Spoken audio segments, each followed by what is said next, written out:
Gostaria de saudar a igreja na graça e na paz do Senhor Jesus Cristo. Hoje nós falaremos de algo que pega a todos nós. Talvez algum momento da vida já tenha passado por sua cabeça e você talvez em algum momento da vida já tenha visto esse tipo de prática ocorrendo e um tipo de prática que vem de uma dúvida. Onde está Deus? Onde nós podemos encontrar Deus de fato? Será que está em algum lugar, quando nós vamos a este lugar, nós podemos adorá-lo? Como nós podemos chegar perto dele? Como nós podemos falar com ele? Como nós podemos ter um relacionamento com este Deus? Historicamente, nós temos visto que algumas práticas são comuns por parte do homem. E a prática comum por parte do homem é construir templos para chegar até Deus. Isso nós temos visto acontecer corriqueiramente, ano após ano, era após era, em nações diversas deste mundo. As pessoas constroem um local específico, dizem que é sagrado e procuram Deus neste local. Isso aconteceu com a Igreja Católica. Nós sabemos que a Igreja Católica hoje possui um país chamado Vaticano. E nesse país chamado Vaticano encontra-se uma igreja, uma basílica, a Basílica de São Pedro. A Basílica de São Pedro, meus irmãos, tem cerca de 23 mil metros quadrados. E quando nós observamos o modo como aquilo foi construído e vemos tudo que foi gasto ali, as pedras preciosas, o ouro que foi colocado naquele local, um local onde cabem 60 mil pessoas, nós começamos a nos perguntar qual que era o objetivo quando isso foi construído. O que estava na cabeça dessas pessoas quando construíram algo tão grandioso e suntuoso como a Basílica de São Pedro? E a resposta é uma só. Havia o pensamento na cabeça dessas pessoas, possivelmente, de que Deus você encontraria ali.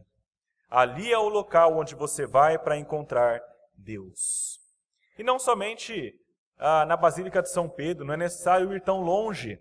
Vocês sabem que recentemente um senhor aqui no Brasil resolveu investir também milhões para a construção de uma réplica do templo que é colocado por nós, por Deus na palavra dele. E este templo é dito ser o lugar onde você pode encontrar Deus. Tanto é que o apelo é sempre: venha aqui para que você tenha um encontro com Deus, para que Deus o abençoe. É interessante nós observarmos como que a nossa mente, muitas vezes, está cativa à ideia de que nós precisamos de um local para glorificar a Deus e de um templo para nos achegarmos até Ele. E a pergunta que eu ponho para nós hoje pensarmos é: será que é necessário mesmo um templo, como era no Antigo Testamento? Será que o templo do Antigo Testamento ainda é necessário hoje? Será que essas práticas do Antigo Testamento continuam ou não? O que a palavra tem a nos ensinar? Gostaria de pedir aos irmãos que abrissem a palavra de Deus no capítulo 2 do Evangelho de João. Vamos ler os versículos 13 até o versículo 22.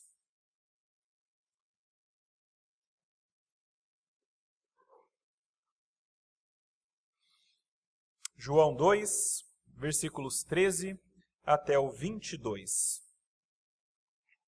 O evangelista escreve assim: Estando próxima a Páscoa dos judeus, subiu Jesus para Jerusalém, e encontrou no templo os que vendiam bois, ovelhas e pombas, e também os cambistas assentados. Tendo feito um azorrague de cordas, expulsou todos do templo, bem como as ovelhas e os bois, derramou pelo chão o dinheiro dos cambistas, virou as mesas e disse aos que vendiam as pombas: Tirai daqui estas coisas. Não façais da casa de meu pai casa de negócio. Lembraram-se os seus discípulos de que está escrito: O zelo da tua casa me consumirá. Perguntaram-lhe, pois, os judeus: Que sinais nos mostras para fazeres essas coisas? Jesus lhes respondeu: Destruí este santuário, e em 3 dias o reconstruirei. Replicaram os judeus: Em 46 anos foi edificado este santuário, e tu em 3 dias o levantarás? Ele, porém, se referia ao santuário do seu corpo. Quando, pois, Jesus ressuscitou dentre os mortos, lembraram-se os seus discípulos de que ele dissera isto, e creram na Escritura e na palavra de Jesus. Vamos orar, meus irmãos. Senhor nosso Deus, nós lemos a sua palavra, pedimos agora, Pai, nos ajuda a compreendê-la. Dá-nos a graça da iluminação e também a força para que nós possamos aplicá-la em nossas vidas. Pedimos isso em nome de Jesus. Amém. Meus irmãos, o Evangelho de João, se vocês pegarem para ler ele por inteiro, vocês vão perceber que ele trata muito a respeito da divisão do Antigo e do Novo Testamento, entre o que era o judaísmo e o que vem com Jesus. Isso fica muito claro ali. João trabalha em diversas maneiras, com diversos milagres e sinais, demonstrando que o judaísmo havia passado e agora havia chegado o cristianismo, o tempo do Messias, o tempo de Jesus. Se vocês lerem aí o capítulo 1 em diante, até o capítulo 2, vocês vão ver que João já começa a tratar sobre isso. No início ele fala a respeito de Jesus como o Verbo, que era Deus e estava desde o início, e esse Verbo se faz carne e vem habitar entre nós. E esse Verbo, que é Jesus, testemunhado por João Batista, passa a fazer milagres neste mundo que nós conhecemos. E ele é batizado pelo Espírito Santo, e o primeiro milagre que este Jesus faz é o milagre da transformação da água em vinho, o que acontece em um casamento. Isso é no texto anterior ao que nós lemos. E logo neste milagre, neste sinal, já fica evidente que o que era o judaísmo já é muito diferente do que é o cristianismo. O milagre mostra muito claramente que a água que representava o judaísmo é muito inferior e anterior ao vinho bom, que é o que Jesus traz, na transformação daquela água em vinho. Os irmãos, se quiserem depois estudar um pouquinho sobre isso, é muito interessante como que João, de diversas maneiras, nos mostra que o judaísmo passou e é inferior, e o cristianismo se inicia e é superior e vem com Jesus. Mas é importante que nós entendamos, então, nesse texto, meus irmãos, a questão da importância de Jesus, mas também a importância do Antigo Testamento em mostrar esse Jesus. Hoje eu queria que nós pensássemos em 3 ideias muito simples com relação a tudo isso. A primeira delas é que Jesus é o cumprimento do Antigo Testamento. A segunda delas é que Jesus cumpre o Antigo Testamento porque ele é o Salvador prometido pelo Antigo Testamento. E a terceira ideia é que este Jesus, ele mesmo, é o novo templo prometido desde o Antigo Testamento. A primeira coisa que ensina aqui a palavra é que Jesus é o cumprimento do Antigo Testamento. Meus irmãos, vejam no versículo 13 o que está escrito. Estando próxima a Páscoa dos judeus, subiu Jesus para Jerusalém. É interessante nós observarmos só esse pedacinho, porque já mostra que Jesus tinha alta consideração pelas práticas do Antigo Testamento. Ele havia subido a Jerusalém para que pudesse praticar ou participar da Páscoa dos judeus. Meus irmãos, Jesus observava a lei do Antigo Testamento. A Páscoa era uma das festividades, das muitas, que era importante para os judeus e todos participavam. Inclusive Jesus também participa não só da Páscoa, como também de outras festividades, a festa das águas, a festa da dedicação, a festa dos tabernáculos. Tudo isso Jesus observa e pratica. Todas as coisas que vêm do Antigo Testamento. Jesus não só participava das festas, mas também ele mesmo foi circuncidado, ele mesmo foi apresentado ao templo com sacrifício, ele mesmo cumpria todas as coisas do Antigo Testamento, porque ele considerava que o Antigo Testamento era extremamente importante.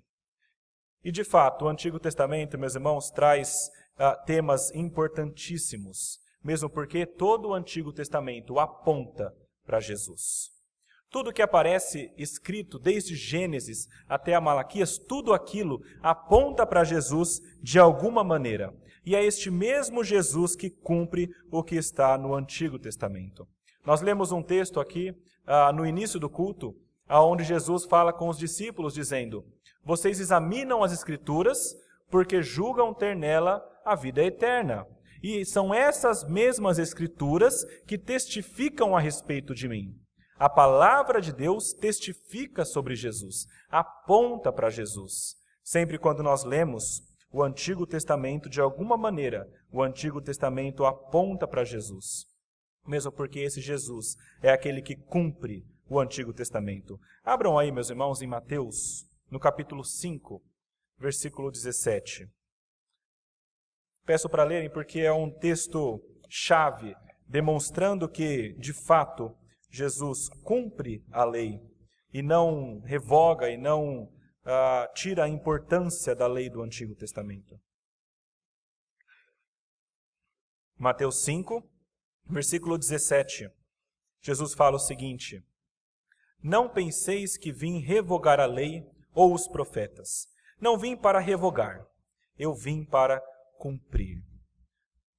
Muitas pessoas tendem a deixar o Antigo Testamento de lado, a lei dos profetas de lado, e apenas ficar com o Novo Testamento como se tudo o que passou, tudo o que foi escrito ali não tivesse importância. É necessário haver o equilíbrio de entender que o Antigo Testamento é necessário, porque este mesmo Antigo Testamento aponta para Cristo. O Antigo Testamento aponta para Cristo. E este Jesus cumpre o Antigo Testamento. E ele cumpre de duas maneiras. E eu queria falar dessas duas maneiras como os pontos principais de hoje, deste texto. A primeira maneira que Jesus cumpre o Antigo Testamento é porque ele é o Salvador prometido pelo Antigo Testamento. Veja aí no versículo 13 até o versículo 17. Estando próxima à Páscoa dos judeus, subiu Jesus para Jerusalém e encontrou no templo os que vendiam bois, ovelhas e pombas e também os cambistas assentados. Tendo feito um azorrague de cordas, expulsou todos do templo, bem como as ovelhas e os bois, derramou pelo chão o dinheiro dos cambistas, virou as mesas e disse aos que vendiam as pombas: Tirai daqui estas coisas, não façais da casa de meu pai casa de negócio. Lembraram-se os seus discípulos de que está escrito: O zelo da tua casa me consumirá. Meus irmãos, há diversas lições importantes só neste pequeno trecho, e eu gostaria de pensar algumas e depois chegar na lição principal dessa primeira parte. Primeira lição que esse texto nos ensina, quando Jesus entra naquele templo e tira os cambistas e aqueles que vendiam, é de que nós não podemos, de maneira nenhuma, tirar algum proveito da religião. Não se pode tirar proveito da religião. E aquelas pessoas ali certamente estavam tirando proveito da religião. Talvez até não de maneira abusiva, cobrando preços exorbitantes pelos animais, mas estavam aproveitando do templo para fazer negócios e receber alguma coisa em troca. E isso é tirar proveito da religião.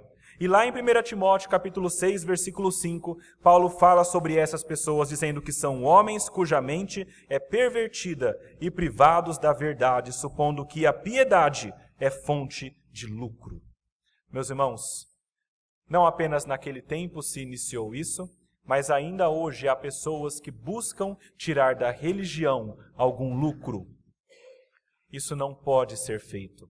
E como nós vimos, o próprio Jesus entra com grande ira naquele local e expulsa esses homens. Ele deixa muito claro que isso é algo inadmissível para aqueles que estão dizendo seguir Deus.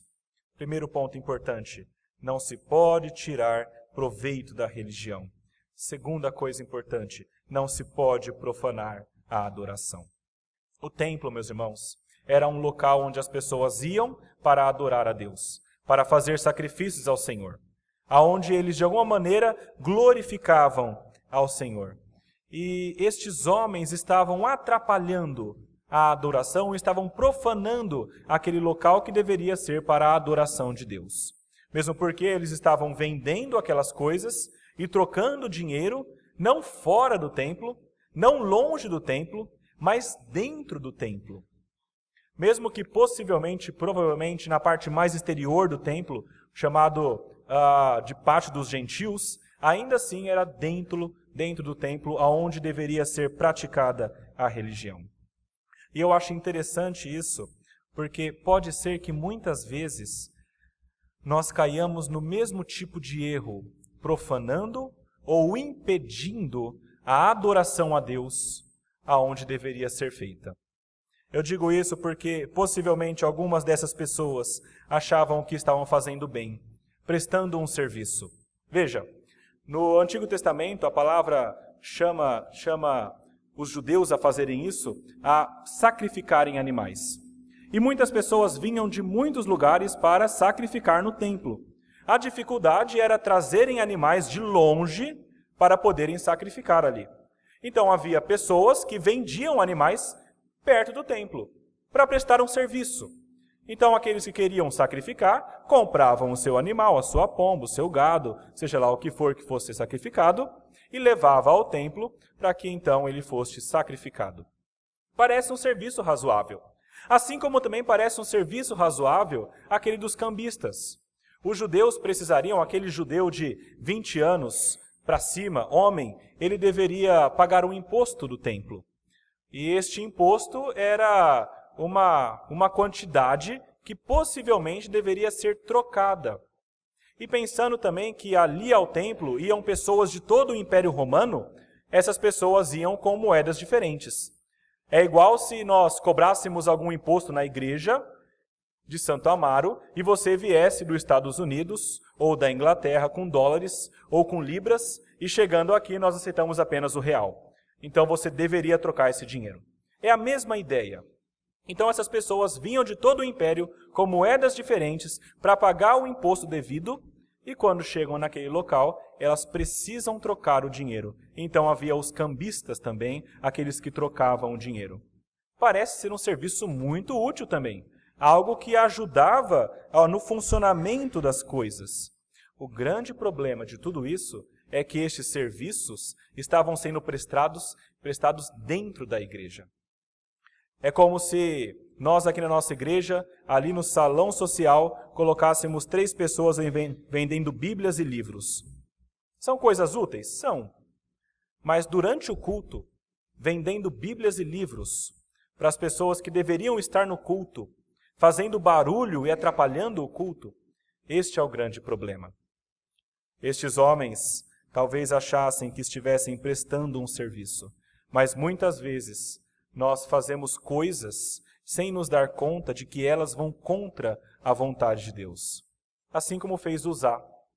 Os irmãos se lembram de Uzá que na boa intenção, quando a arca da aliança ia cair, ele colocou a mão para segurar, mas ele era proibido de fazer isso, porque ninguém poderia tocar na arca. E quando ele toca, ele morre.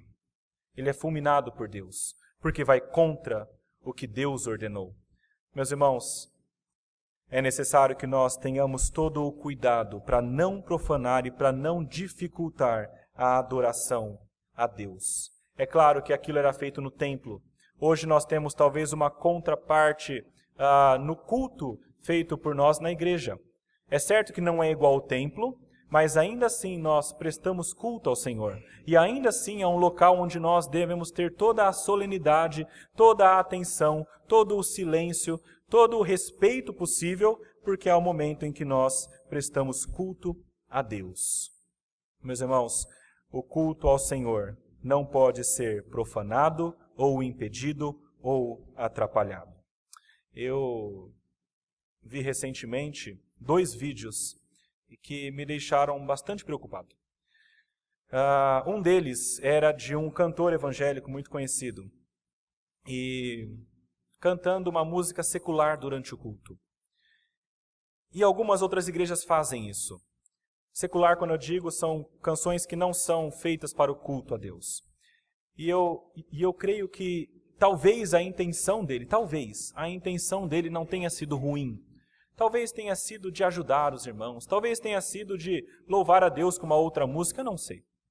O ponto é que, de qualquer maneira, o que ele fez ali certamente não ajudou o culto, certamente atrapalhou o culto público e certamente teve muita confusão depois.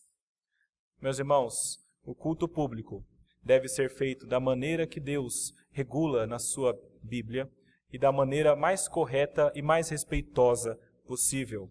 Um outro vídeo que eu vi, e esse me espantou bastante também, foi em um culto, em uma igreja dita evangélica, onde havia pessoas dançando nas fileiras, e elas não dançavam coreografia para Deus, mas era como se fosse uma disputa de dança mesmo, onde elas dançavam e quem dançava melhor era aquela que ganhava.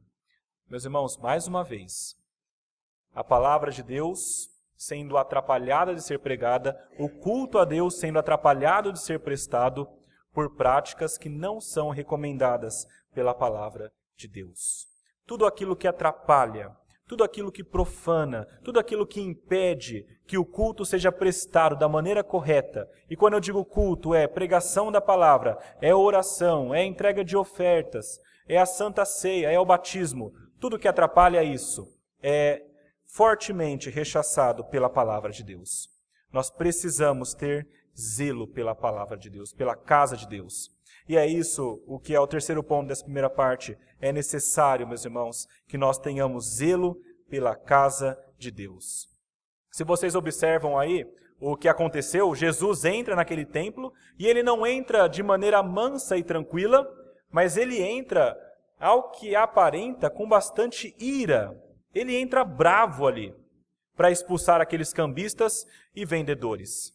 Isso porque ele tinha grande zelo pela casa de Deus.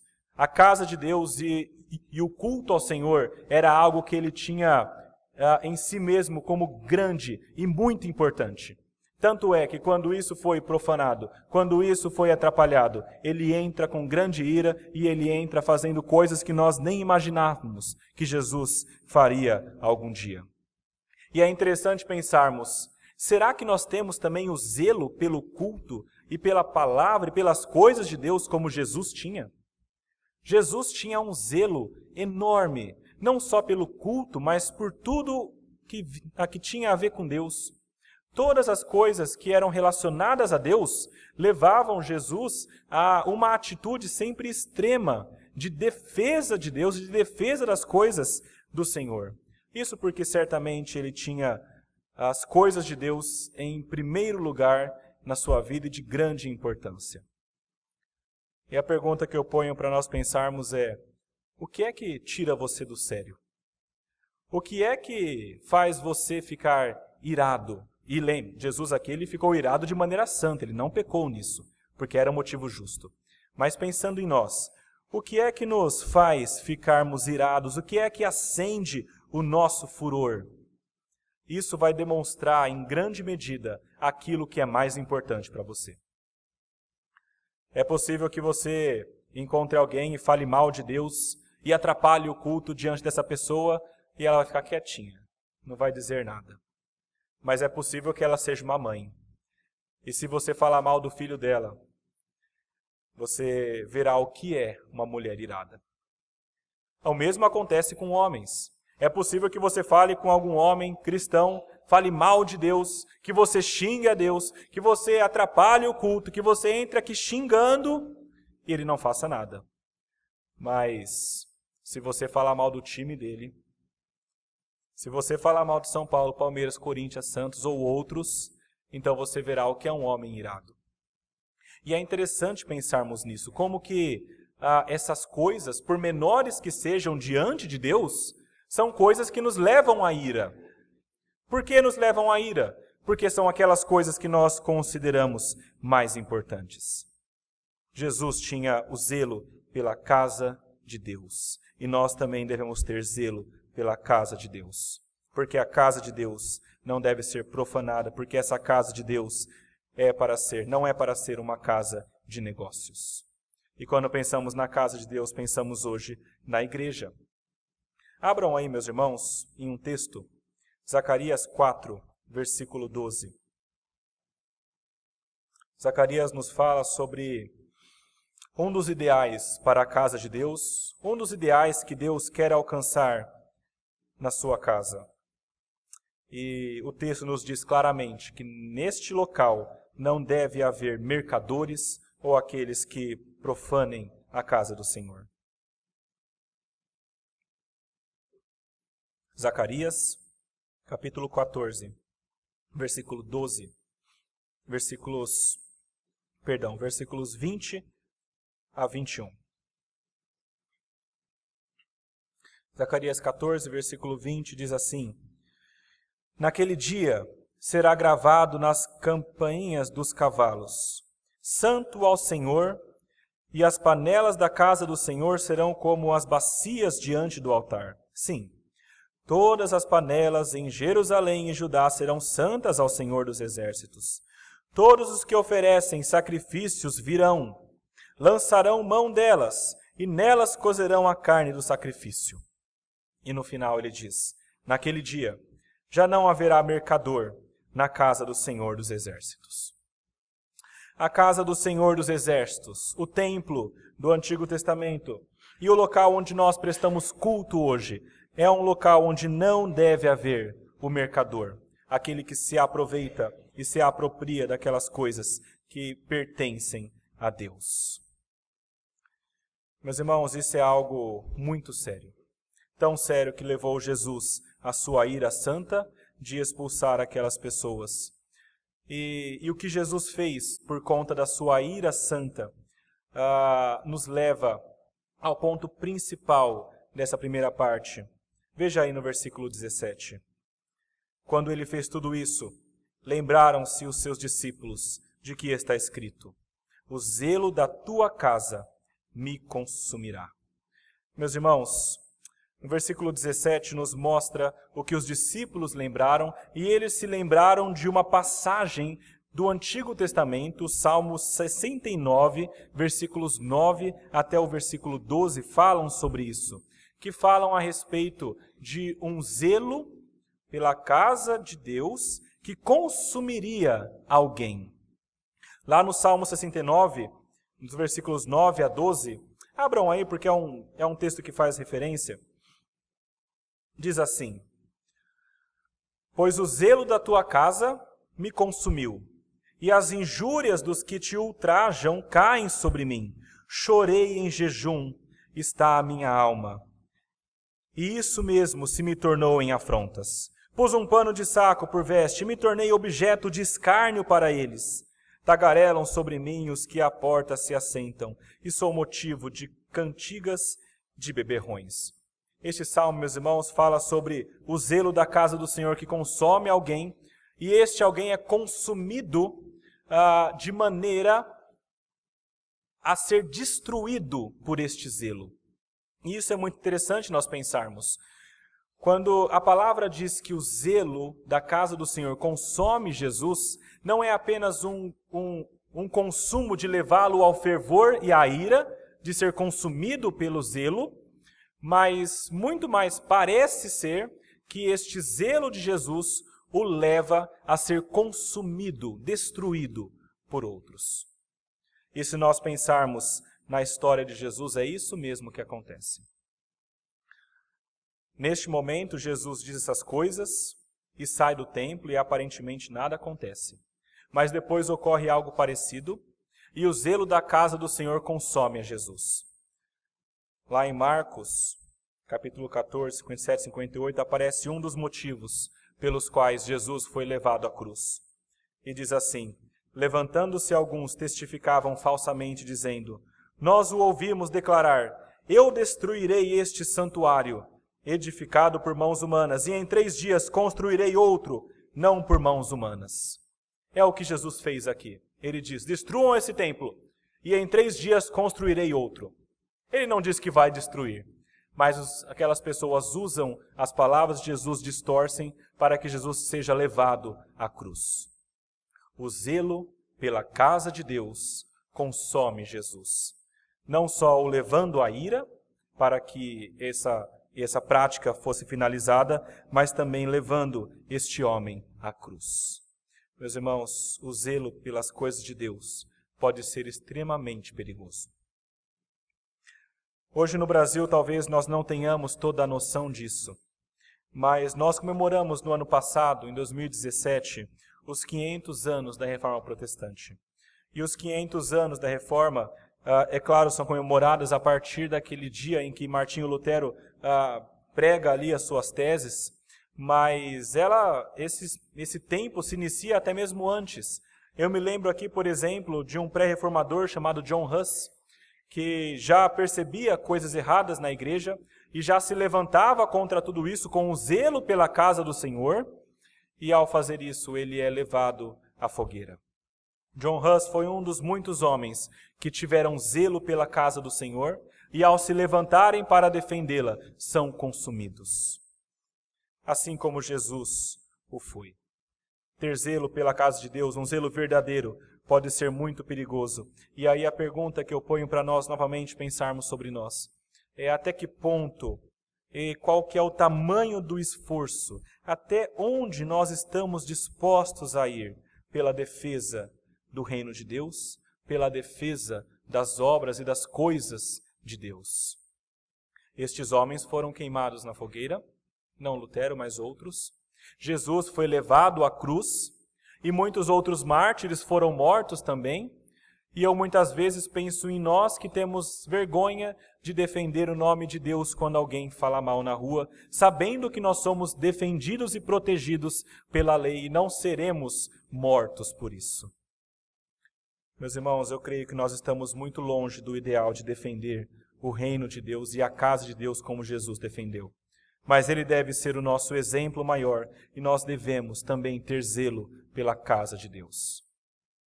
E Jesus, quando teve zelo pela casa de Deus, e quando ele se levanta, e quando ele lembra aos discípulos pelos seus atos do que estava escrito no Antigo Testamento, ele mostra que ele é o Salvador prometido pelo Antigo Testamento. O Salmo 69 é um salmo chamado de Salmo Messiânico. Os salmos messiânicos apontam para Jesus.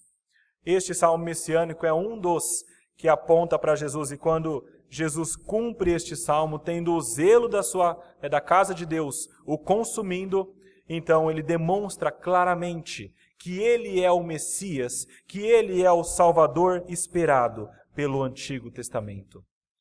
Meus irmãos, nós aprendemos duas coisas até agora principais. A primeira é, Jesus é o cumprimento do Antigo Testamento.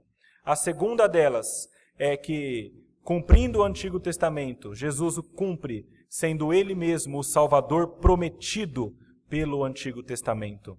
E a terceira questão que este texto nos ensina é que ele cumpre também o Antigo Testamento, porque ele mesmo é o novo templo de Deus. Vejam aí, versículo 18 até o versículo 22.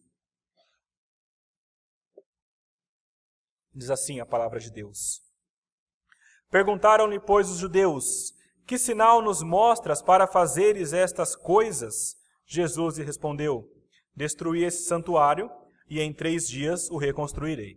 Replicaram os judeus: em 46 anos foi edificado este santuário, e tu em 3 dias o levantarás? Ele, porém, se referia ao santuário do seu corpo. Quando, pois, Jesus ressuscitou dentre os mortos, lembraram-se os seus discípulos de que ele dissera isto, e creram na Escritura e na palavra de Jesus. Mais uma vez, meus irmãos, este pequeno trecho nos traz lições importantíssimas que nós podemos pensar e retirar daqui. A primeira delas que eu gostaria de pensar com vocês é que estes homens que observaram o que Jesus fez não creram nele. Nenhum sinal é suficiente para aqueles que não são crentes, para aqueles que não são tocados por Deus. Eles perguntam: que sinal nos mostra para fazeres estas coisas? Quando Jesus expulsa os cambistas e os vendedores, as pessoas ficam indignadas e olham e perguntam para Jesus: como que você, com que autoridade, com que sinal você pode fazer isso? Quem você pensa que você é? E eles não tinham percebido que, quando ele tinha feito isso, ele já dava o primeiro sinal, porque ele cumpria o Salmo 69. Mas não apenas isso, meus irmãos. A verdade é que não importa se Jesus tivesse naquele momento se transformado em luz. Não importa se Jesus naquele momento tivesse mostrado o seu poder e a sua glória. Não importa naquele momento ele tivesse fechado os céus e tornado tudo escuro, ou aberto e trouxesse chuva naquele local ou fogo do céu. Não interessa o sinal, porque de modo algum aqueles que não são de Deus crerão. A fé em Deus só vem para aqueles que são tocados por Deus. Isso fica muito claro quando nós vemos que Jesus havia acabado de transformar a água em vinho. Ele havia acabado de fazer um sinal grandioso. Isso fica muito claro quando nós vemos lá em Lucas, no capítulo 16, quando nós temos a história do rico e de Lázaro.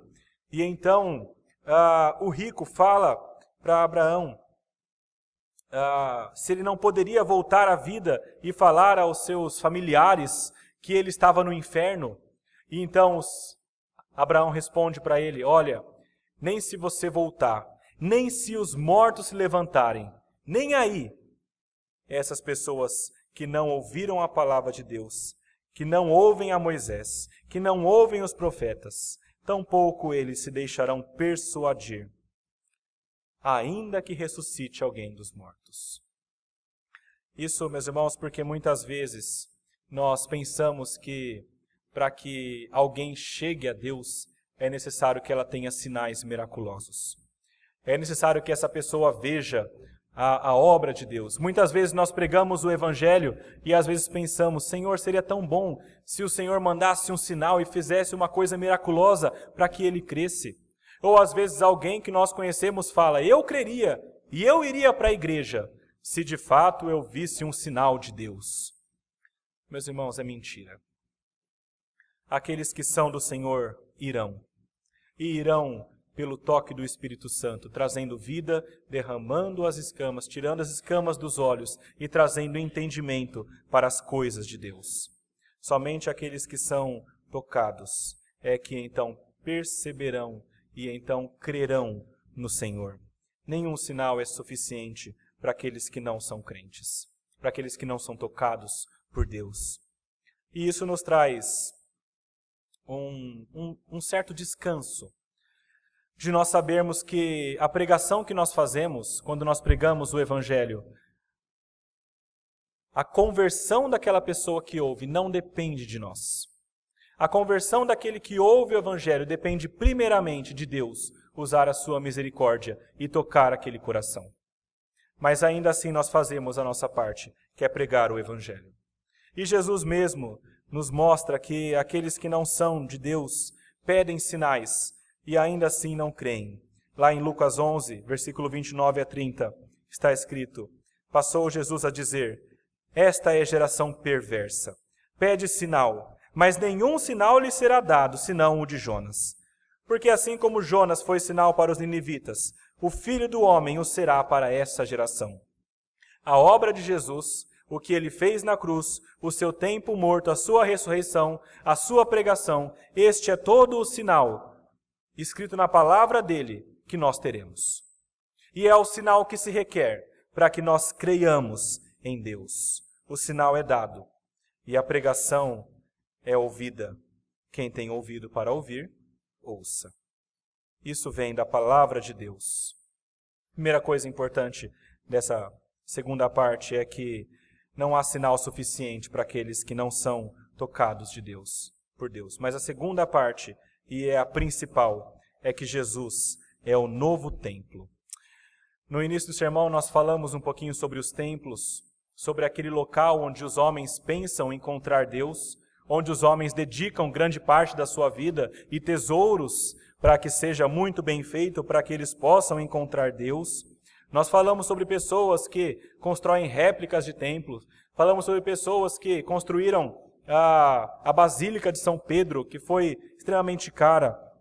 Mas este texto nos mostra que nenhum desses templos são necessários, porque o único templo que nós precisamos é Jesus.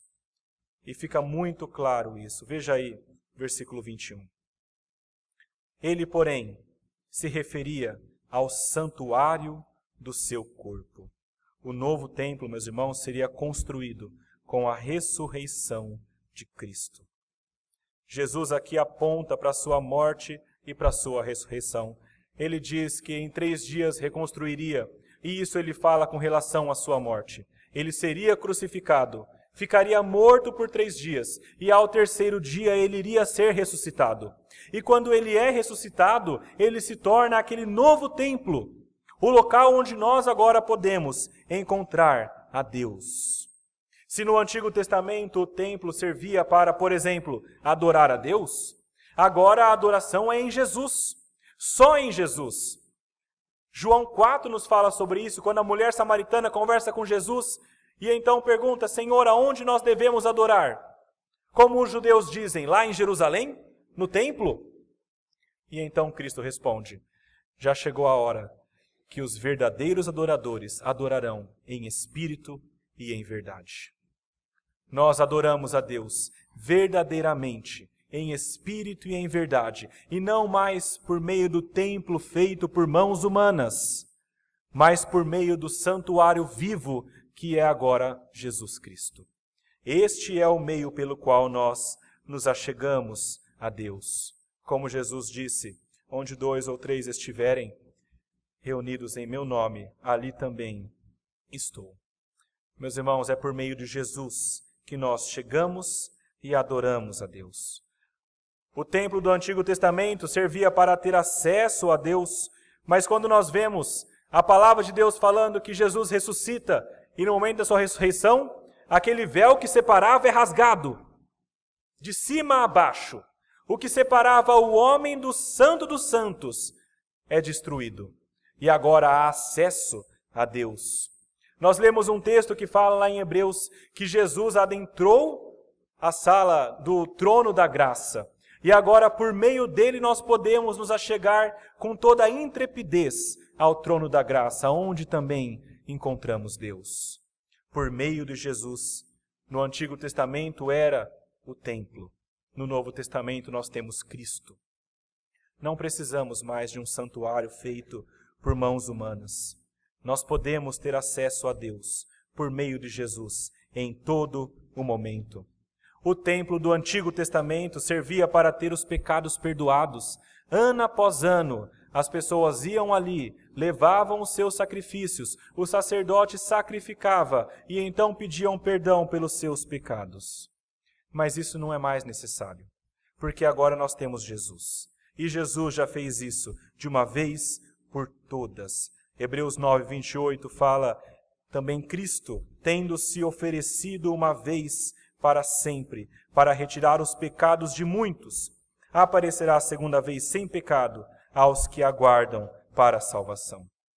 Este mesmo Jesus nos diz lá em 1 João, capítulo 2, versículo 1, que é o nosso advogado ao lado de Deus. Não precisamos mais de um templo e um sacerdote, porque nós temos o templo vivo e o sumo sacerdote de todos os tempos, da ordem de Melquisedeque. Diz assim: filhinhos meus, estas coisas vos escrevo para que não pequeis. Se todavia alguém pecar, temos advogado junto ao Pai, Jesus Cristo, o justo. Jesus Cristo é o templo e é o sumo sacerdote.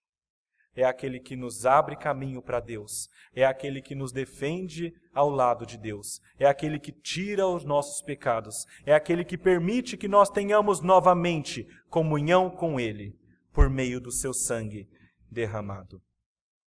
Ele é o Cordeiro de Deus que tira o pecado do mundo, que tira a barreira que nos impede de estar com Deus. Tudo isso Jesus faz por meio da sua morte e da sua ressurreição. E é interessante quando nós olhamos esse texto, porque ele começa falando sobre a Páscoa dos judeus. E a Páscoa dos judeus, meus irmãos, lá em Êxodo, fica muito claro. É o momento onde Deus mostra a sua misericórdia. A 10ª praga do Egito, como vocês bem sabem, era a morte dos primeiros filhos de cada família. E todos estes morreriam, a não ser aqueles que matassem o cordeiro, que pegassem o sangue do cordeiro, que passassem nos umbrais ou ombreiras da porta. E assim o anjo passaria por cima e não mataria estes primogênitos. Essa é a Páscoa. A substituição do primogênito, da morte dele, pela morte de um cordeiro. E nós temos agora o Cordeiro de Deus. O Cordeiro de Deus que tira o pecado do mundo. E ele vem a este mundo e ele derrama o seu sangue. não mais para que apenas primogênitos fiquem vivos, mas para que todo aquele que nele crê não pereça, mas tenha a vida eterna. Como ele mesmo disse, aquele que crê em mim, ainda que morra, viverá, porque ele já substituiu todos aqueles que são de Deus naquela cruz, quando ele foi morto. Meus irmãos, a Páscoa dos judeus simbolizava a substituição do cordeiro pelo filho mais velho, mas nós hoje temos a substituição do Cordeiro de Deus por todos aqueles que são filhos de Deus. Nós perguntamos se nós precisamos de um local, de um templo, para adorar a Deus. Nós nos reunimos aqui, na igreja, neste local construído para que nós adoremos a Deus. Mas nós sabemos que não é este local que é mágico ou sagrado. Nós sabemos que a igreja é o corpo de Cristo. E nós sabemos que quando nós estamos em comunhão, adorando publicamente, ali está a igreja adorando publicamente. Onde 2 ou 3 estiverem, ali também está Jesus. Nós não precisamos mais de um templo feito por mãos humanas, porque nós temos o templo de Deus enviado a este mundo. E por meio deste templo, Jesus, nós podemos ter a salvação e o acesso a Deus irrestrito, desde que nós estejamos com Jesus. Eu tenho apenas algumas aplicações para que nós pensemos aqui, meus irmãos. Primeira delas, pensando que Jesus cumpriu o Antigo Testamento. Não despreze o ensino do Antigo Testamento. A palavra de Deus, ela, como um todo, é importante. Não despreze também o ensinamento do Novo Testamento. Alguns olham para o Antigo apenas. O Novo Testamento traz quem Jesus é, de fato, e mostra como o Antigo se cumpre. Leia a Bíblia de maneira integral e olhe para o Antigo Testamento, se lembrando de que o Antigo aponta sempre para Jesus. Com o Messias, segunda coisa, Jesus teve zelo pela casa de Deus. E pensando em nós, pensando em você, siga o exemplo de Jesus, indigne-se pelo que é justo, não pelas coisas pequenas que nós geralmente nos iramos, mas se for se irar, ire-se pelas coisas de Deus, assim como Jesus se irou. Meça essa sua ira pelas coisas pequenas e tente compreender o que é importante para você. Se não forem as coisas de Deus, então alguma coisa tem que ser mudada na sua vida. E não use as coisas de Deus para obter vantagem. Seja sábio. Observe bem. Não use a casa de Deus, não use a religião como fonte de lucro, porque isso certamente é rechaçado por Deus e por Jesus naquele momento. E em terceiro lugar, Jesus nos deu o verdadeiro templo, Ele mesmo. Significa, meus irmãos, que vocês não precisam mais depender de homens, nem de locais construídos por homens. Significa que você não precisa de nada disso para chegar a Deus, porque Jesus já fez tudo isso por você. Muitas vezes as pessoas têm a ideia de chamar os pastores, por exemplo, de sacerdotes. O sacerdote é aquele que representava o homem diante de Deus. Eu diria que nós estamos mais próximos a profetas, no máximo, porque pregamos a palavra de Deus e falamos o que é da parte de Deus. Mas a igreja não precisa mais de um homem entre os homens e Deus, porque já tem Jesus. É o sumo sacerdote. Você pode se achegar a Deus. Não coloque nenhum homem entre você e Deus. Não coloque a sua esperança em locais e em pessoas. Coloque a sua esperança apenas em Jesus. Somente Ele é digno de confiança e de toda a confiança. E tenha plena certeza da salvação. O Cordeiro de Deus que tira o pecado do mundo já veio. Já retirou o pecado do mundo. E quando você crê nisso, você demonstra que o seu pecado também foi retirado naquele dia, naquela cruz. Se você quer se achegar a Deus, creia no Cordeiro e siga o Cordeiro. Não mais templos, mas o santuário vivo que veio de Deus para nós. Vamos entoar uma canção, meus irmãos, que diz que a nossa confiança deve estar apenas em Jesus. Lembre-se de tudo que nós falamos e coloque seus pensamentos diante de Deus. peça ajuda para que este Deus o ajude a cumprir a palavra dele e a levar em consideração apenas a Jesus como seu único e suficiente Salvador, sacerdote e templo.